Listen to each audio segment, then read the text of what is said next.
오늘은 찬양하라 주의 이름으로 오시는 왕이여. 시작. 찬양하라 주의 이름으로 오시는 왕이여. 옆 사람한테 고백합니다. 시작. 찬양하라 주의 이름으로 오시는 왕이여. 아멘. 할렐루야. 오늘 또 좋은 날을 주시고 함께 은혜 나누게 하신 왕이신 하나님을 찬양합니다. 죄인을 구원하시기 위해서 예루살렘 성에 나귀를 타고 입성하신 예수님은 오늘 우리 삶 속에 임하시사 구원을 선포하시고 복을 선포하시고 죄와 사망으로부터 해방을 선포하시사 우리로 참 편안을 누리게 하심을 믿으시기 바랍니다. 다이아몬드의 가치는 4가지 기준으로 결정된다고 합니다. 크기와 모양, 색깔과 순결도입니다. 세상에서 사람을 평가할 때도 사실 같은 기준으로 봅니다. 사람도 주머니의 크기로 생김새나 어떤 옷을 입고 다니는지, 어떤 차를 끌고 다니는지를 살펴봅니다. 인격이나 성격의 색깔을 살피고 도덕적인 행실을 살펴본다는 것입니다. 그러나 이 4가지 면에서 사람들에게 인정받는다 할지라도 하나님의 빛 아래서 먼지처럼 드러나는 인간을 볼 때 걸작품은 하나도 없습니다. 인생의 가치는 어디서 드러납니까? 인생의 가치 어디서 드러나요? 바로 하나님의 마무리 손길을 통해서 드러납니다. 그 손길은 오직 그리스도의 피로 씻음을 받는 일인 줄 믿습니다. 오늘 씻음 받은 자만 아멘. 죄와 불신과 염려로 만신창이가 된 나를 하나님의 마무리 손길이신 그리스도 십자가에 맡겨 용서를 받는 겁니다. 그 손길로 사람이 될 때 걸작품 인생으로 회복됩니다. 하나님 앞에서 인정받고 세상에서 항상 승리를 경험하는 영적 승리의 성도가 될 수 있음을 믿으시기 바랍니다. 오늘은 세상 모든 교회에서 거룩하게 지키는 종료주일입니다. 종료주일은 예수님께서 십자가의 순환을 당하시기 위해서 나귀를 타고 예루살렘 성으로 들어오시는 것에 대해서 기념하는 주일입니다.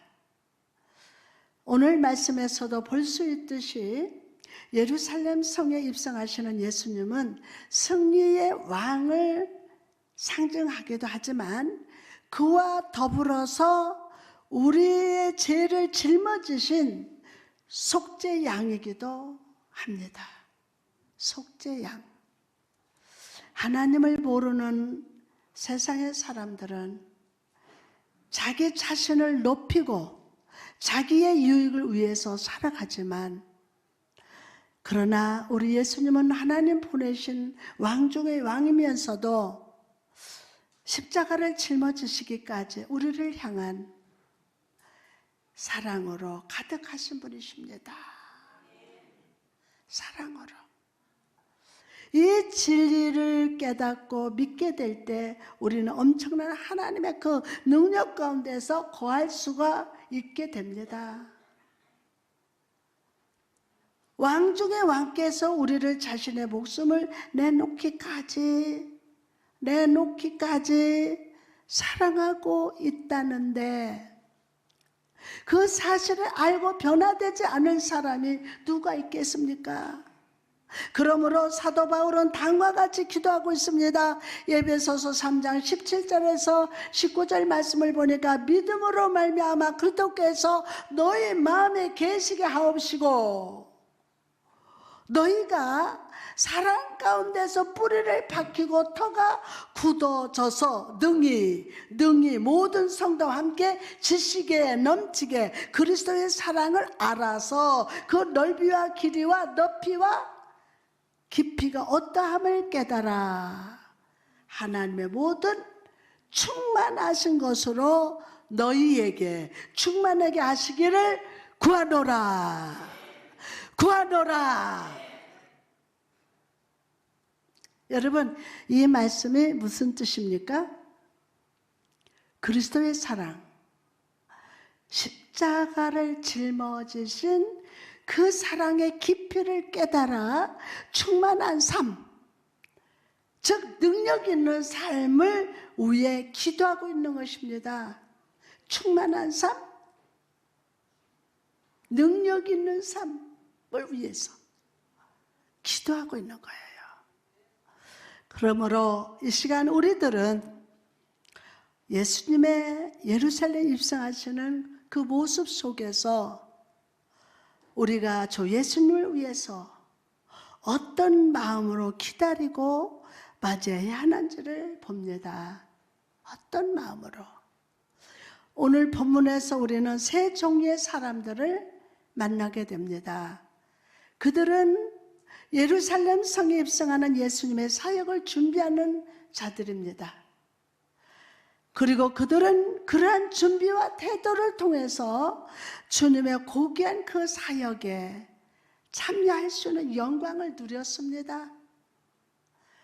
이들의 모습을 보면서 우리는 승리의 왕 앞에 죄로부터 우리를 구원하신 예수님 앞에 어떤 모습의 삶을 살아야 할지 오늘 저와 여러분이 깨달아야 할 줄 믿습니다.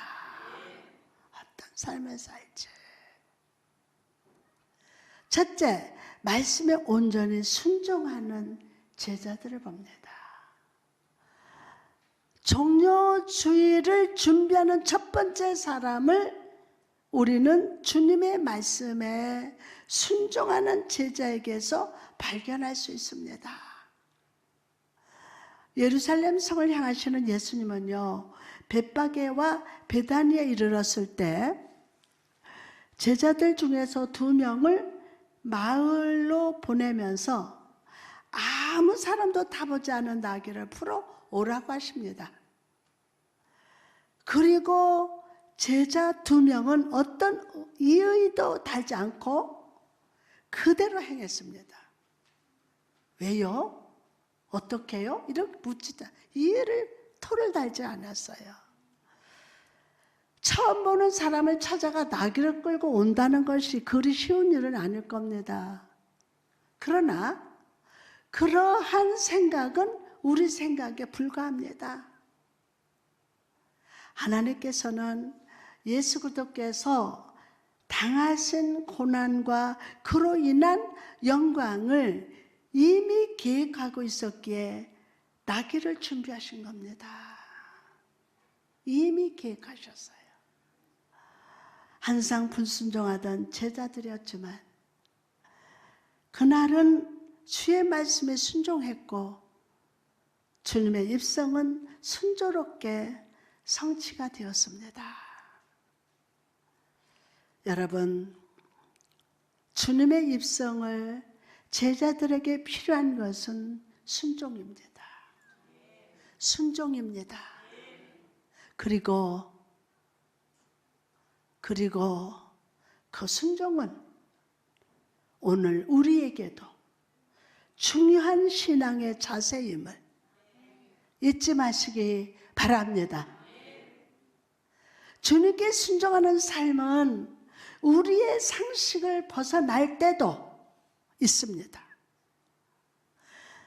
때로는 엄청난 반대에 부딪힐 수도 있습니다.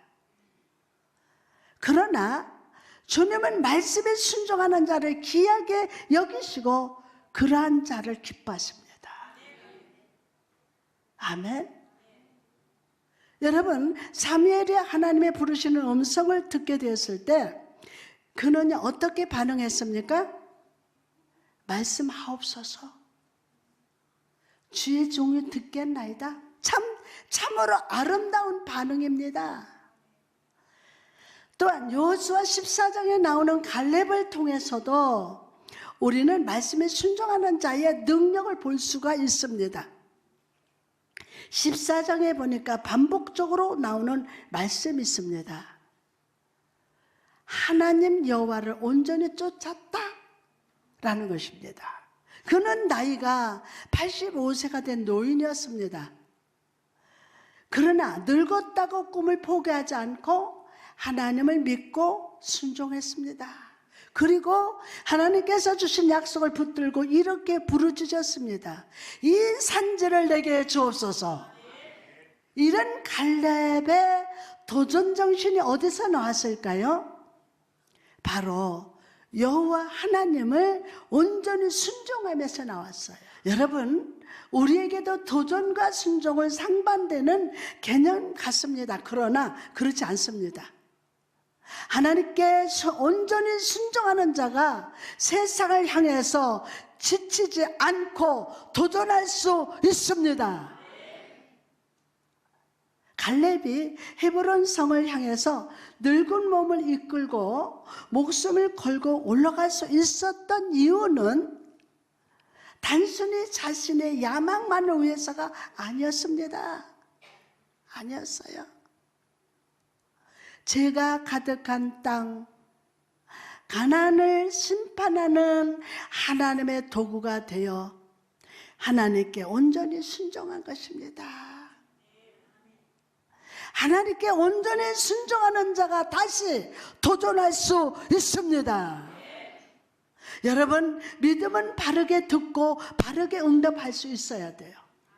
그리고 이러한 순종의 사람을 주님은 귀한 자로 사용해 주셨어요. 오늘 내 생각, 내 지식, 환경을 바라보던 눈을 다 닫고 예수 그리스도의 명령에 온전히 순종하는 성도 다 되시기를 주님의 이름으로 축원합니다. 두 번째로 나귀 주인의 헌신이 있었습니다. 헌신. 왕 대신 주님의 입성을 맞이하는 두 번째 사람은 나귀 주인이었어요. 나귀 주인. 알지도 못하는 사람들이 나타나서 주님께서 쓰시겠다고 나귀를 달라고 할 때 그는 아낌없이 자신의 나귀를 주님을 위해서 내놓았어요.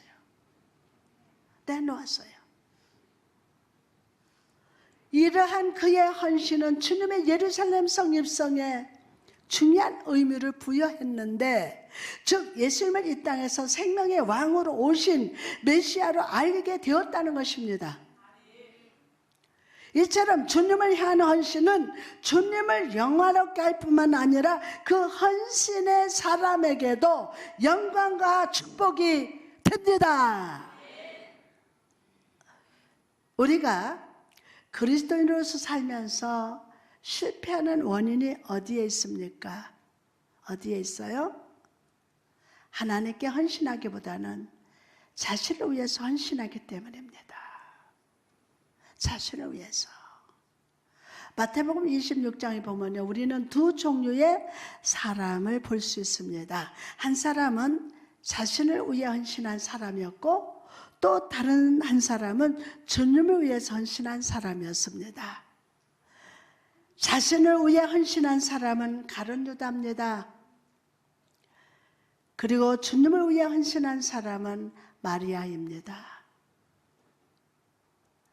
마리아가 주님의 죽으심을 앞두고 주님에 대한 자신의 사랑과 감사를 무엇으로 표현할까 생각하다가 옥합을 깨트려 나도 향료를 주님의 머리에 쫙 부었습니다. 그는 자신의 모든 것을 주님을 위해서 드렸습니다. 이런 모습 옆에서 지켜보고 있던 가룟 유다는 너무 비싼 향유를 마리아가 주님께 붓자 화가 났어요. 그리고 마리아에게 뭐라고 했습니까? 뭐라고 말합니까? 이것을 많은 값에 팔아서 가난한 자들에게 줄 수 있을 텐데. 가룟 유다의 말을 들어보면 얼마나 그럴듯해 보입니까? 그러나 그는 다른 사람을 생각하는 사람이 아닙니다. 여기서 이타적인 마음을 보이는 것처럼 비춰지고 있지만 성경에서 말하는 가룟 유다는 철저한 이기주의자였습니다. 돈에 욕심이 많은 자였습니다. 이런 사람은 자신의 돈으로는 이웃을 돕지 않으면서도 다른 사람의 돈은 구제를 위해서 쓰여져야 한다고 강조를 합니다. 자기는 하지 않으면서. 결국 두 사람의 운명은 어떻게 되었습니까? 주님을 위해 헌신한 마리아를 향해 주님은 영원한 축복을 약속해 주셨습니다. 마태복음 26장 13절에 보니까 내가 진실로 너희에게 이르노니 온 천하에 어디서든지 이 복음이 전파되는 곳에는 이 여자 행한 일도 말하여 저를 기념하리라. 오늘 또 이 얘기 하잖아요. 아멘. 반면에 가룟 유다에 대해서는 저주와 안타까움의 말씀을 주님은 남기셨습니다. 마태복음 26장 24절에 인자는 자기에게 대하여 기록된 대로 가거니와 인자를 파는 그 사람에게는 화가 있으리로다. 그 사람은 차라리 나지 아니하였다면 제게 좋을 뻔하였느니라. 여러분, 이와 마찬가지로 하나님께서는 우리에게 큰 헌신을 바라시는 것이 아닙니다. 큰 헌신을 바라시는 게 아니에요. 우리가 삶 속에서 드리는 아주 작은 헌신도 기뻐하십니다. 왜냐하면 주님은 우리의 행위가 아니라 중심을 살피시는 분이기 때문이에요. 중심을 살피세요. 마태복음 25장 달란트 비유에 주인은 잘하였도다 착하고 충성된 종아, 내가 작은 일에 충성했으니 내가 많은 것으로 내게 맡기리니 라고 말씀합니다. 온 일에 충성했을 때 더 큰 일을 맡기는 것이 바로 하나님의 방법이에요. 작은 일에 그 중심으로 하나님을 사랑하면서. 아멘. 따라서 우리의 작은 헌신 속에 하나님의 우리를 향한 시험의 의미가 담겨 있음을 주의하십시오. 스가랴 4장 10절에 보니까 작은 일의 날이라고 멸시하는 자가 누구냐? 이 일곱은 온 세상에 두루 행하시는 여호와의 눈이라 다림줄이 스룹바벨의 손에 있음을 보고 기뻐하리라 라고 말씀하십니다. 스룹바벨은 성전의 재건을 위해서 헌신을 했습니다. 그러나 작은 지대만 놓았을 뿐입니다. 지금으로 말하면 기초공사, 즉 땅 다지는 일을 했을 뿐이었습니다. 많은 사람들이 그를 비웃었어요. 하려면 다 하지. 그냥 기초만 해? 비웃었습니다. 성전을 짓는다더니 땅만 조금 파놨구나, 말만 거창하구나, 막 비웃어요. 그때 하나님께서는 작은 일을 한다고 멸시하는 자가 누구냐? 무슨 소리 하는 거야? 라고 호통을 치셨어요. 하나님께서는 작은 그 일을 통해서 큰 일을 이루시기 때문입니다. 할렐루야. 여러분, 우리 교회 성도분들은요, 정말 작다 크다가 아니야. 정말 죽도록 충성한다고요. 하나님께서는 작은 그 일을 통해서 큰 일을 이루신다. 여러분, 오늘 한 사람 한 사람의 하나님의 큰 일도 허락하신다. 축복으로. 아멘. 여러분, 삶의 변화를 원하십니까? 가정의 변화를 원하십니까? 아니, 직장의 변화를 원하십니까? 가장 먼저 할 일은 거창한 것이 아니라 지금 있는 자리에서 기도로 시작합시다. 가정 안에서 예배를 시작하십시오. 직장 안에서, 사업장 안에서 기도로 하루를 시작하시기 바랍니다. 아멘. 자, 내가 기도를, 내가 몇 시에 기도한다. 그런데 어디로 가야 돼? 출장도 가야 돼. 그러면은 그 차 안에 서면 돼요. 그 시간에. 오늘 그 축복받을? 아멘. 그저 기도를 시작하세요. 사업이 변화되기를 원한다면, 내가 건강하기를 원한다면 오늘 기도하는 거야. 기도를 시작하는 거예요. 비록 그 모임이 작다 할지라도 그것을 통해서 하나님께서 큰 일을 이루신다. 하나님께서는 우리가 드린 작은 헌신에서 큰 축복을 이끌어내시는 분이심을 믿고 이 시간 감사하는 여러분 되시기를 주님의 이름으로 축원합니다. 할렐루야. 그러면 마지막으로 백성들의 찬송이 있었습니다. 왕 대신 주님을 맞이하는 세 번째 사람은요, 메시아로 오신 예수님을 찬양하는 무리들에게서 볼 수 있었습니다. 사람들은 손을 흔들면서 찬송하리로다, 찬송하리로다고 외쳤습니다. 예수님의 제자들과 수많은 무리들이 호산나, 호산나라고 주를 찬양했습니다. 여러분, 예수님께서 우리에게 멀리 계실 때 우리의 영적 감각과 관심이 무너지기 쉽습니다. 마치 신랑이 떠났을 때 신부의 집에 있는 사람들이 가지는 심정과 같을 것입니다. 그러나 예수 그리스도께서 우리에게 능력으로 임하실 때 우리는 기쁨으로 뛰게 됩니다. 오늘 능력 받을 자다. 아멘. 얼었던 시냇물이 따스한 햇볕을 받아서 녹아내리듯이 우리 마음이 녹아지게 됩니다. 녹아지게 됩니다. 예수님, 우리에게 구원의 역사가 임하게 하옵소서. 큰 영적 부흥을 허락하여 주옵소서. 다 같이 큰 부흥을 주옵소서. 구원의 역사.